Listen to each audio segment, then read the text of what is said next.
Lately, I have been thinking a lot about marketing and the state of media as it relates to it. I have a series of things I've encountered this week that I'll share that might lead me somewhere as I continue talking. Um, First, there's a movie out right now called Obsession um, by this kid. His name's Curry. I only remember his first name because that's my last name, and I thought that was so cool that I could never remember his last name. Maybe Barker, but there's a movie out called Obsession, and I found out about him through uh, TikToks and Reels and YouTube videos of him and his friends making comedy videos. They're good quality, they have great sound, they're almost shot like from a serious perspective, but they're all comedy shorts. And over time, he's grown his audience so much and had finally written something and gotten it to come out in theaters. And it's like 20x'd its budget, which is insane. I've only heard amazing things about it. I haven't watched it. I am a wimp who doesn't watch horror movies.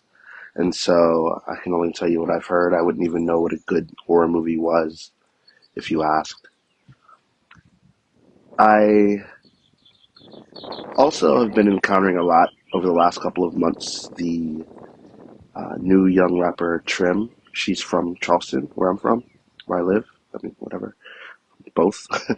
And as she was first coming out, a lot of the content that I was seeing from outside of her felt like it was all paid. None of it was organic. None of it felt real. She has since performed at Rolling Loud. She's gotten a lot of great collaborations with other artists. She is signed. Being signed is kind of like one of those things where you can tell that certain things aren't going to be organic. There are fan pages and stuff. Not that people aren't fans of her, but we do know that labels make fan pages for their artists and run them themselves. And she's done so much and is, you know, doing good. And I feel like we're reaching a point now where things are blurring a bit, where that paid inorganic content has created organic fans, and people are now creating their own content around her music and around her. Um, and now that line is completely blurred, and so it's interesting to watch because I'm sort of seeing how it's all made, and I think being in Charleston, it's sort of amplified my view of her and her content.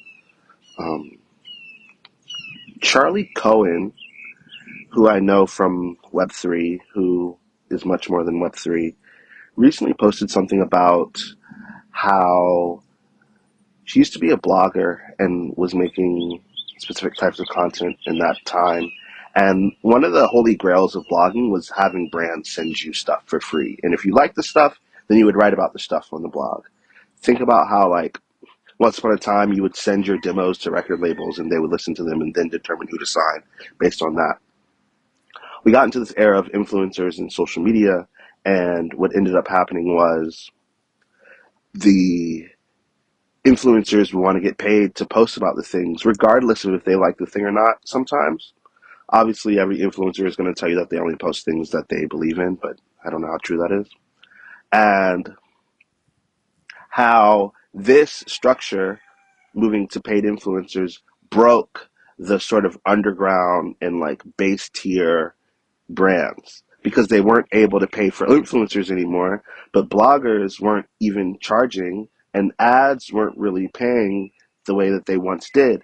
And so we kind of ended up in this conundrum where the underground brands, whatever category, struggle because it costs too much for them to participate in influencing.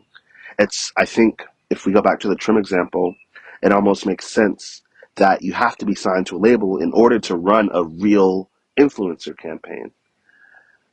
Furthermore, down that line, everyone has heard the Geese story by now, where they work with companies who strategy is to get lots and lots of small influencers or to create their own influencers and just flood the market.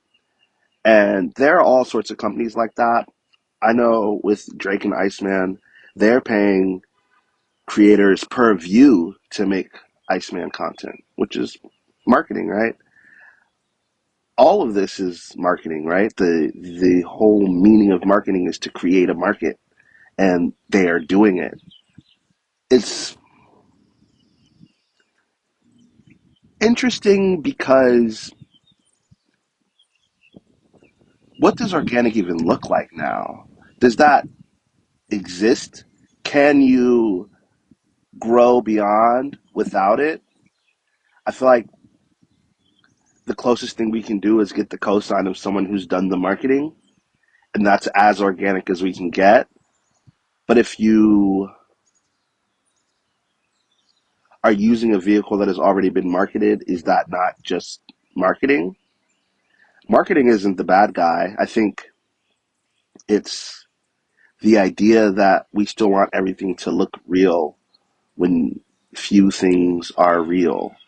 And this isn't to say that anyone that I'm talking about isn't great at what they do.